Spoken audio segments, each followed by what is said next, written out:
Hi, I'm Stacey with the Healing Collective. The majority of my clients have a relationship that has become problematic with numbing and medicating through the use of substances. I wanted to talk a little bit today about the cornerstones of recovery as I talk about with my clients who have substance use disorders. When you think about building a sturdy house or a structure, one of the first things that has to happen is the setting of the cornerstones. To build a solid foundation, without those cornerstones, it's a lot more likely that things are going to crumble. They're going to get a little wonky. They're going to not be quite as stable as we would want them to be otherwise. Recovery is the same. We need a solid foundation that we can build on in order to have a sustainable, long-term, healthy recovery. And so our cornerstones in recovery would start with shifting patterns of numbing and medicating. As long as we're numbing and medicating, whether that's through the use of substances or other means like codependency or shopping or screen time, the list goes on and on. As long as we are using those types of tools to escape the reality of emotional experience, we are not fully able to engage a healthy recovery because we're not staying in our bodies. We're not working with coping in a way that is healthy and productive, and we're not creating new pathways for our brains to understand how to manage and cope with the emotions that come up for us. So our first cornerstone is freedom, or at least reduction to start with, from numbing and medicating behaviors. Our second cornerstone is going to be taking a look at the family of origin. We are all carrying with us many versions of ourselves from before. As we shift out of each phase of life, from childhood to adolescence, adolescence to teen years, to young adults, those versions of ourselves don't just go away. I kind of like to think about it like a nesting doll. They're all in there. And they do kind of come to surface when something feels familiar.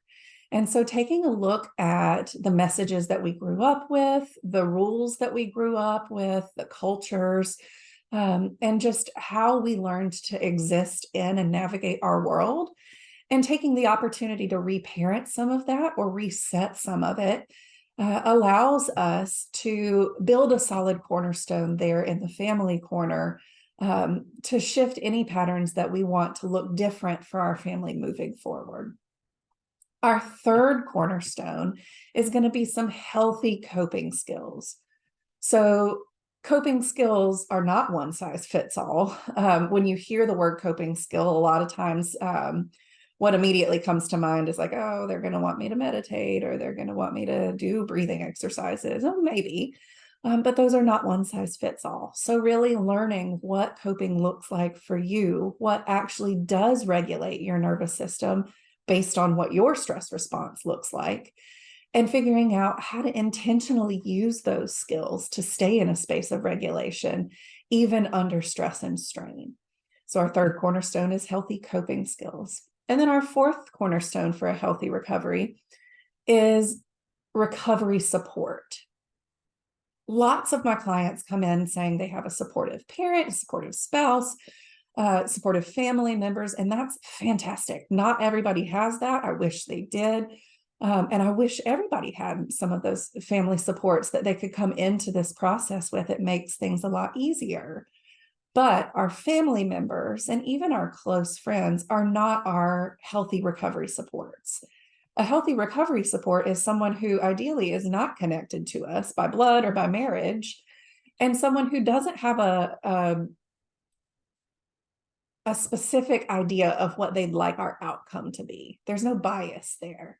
My spouse or my parent or my best friend have a very specific idea of what they would like to see happen for me moving forward. My recovery supports can give an unbiased opinion of what's going on, evaluation, thoughts, suggestions, but don't have an attachment to what the end result is for me and my story, because it doesn't impact them in their story. So healthy recovery supports would be those found in the community, found in like-minded spirits and individuals, fellow travelers. Oftentimes this may come from a 12-step community or from a different type of community support outlet that makes sense for your belief system, makes sense for your nervous system, but is not a family member or a best friend. It expands that network so that we can be in connection with other humans, which is where we experience our best and highest healing. So those are the 4 cornerstones of recovery as we talk about with my clients with substance use disorders. Just as a quick recap, they would be freedom from numbing and medicating, exploring family of origin, healthy coping skills, and a healthy support system.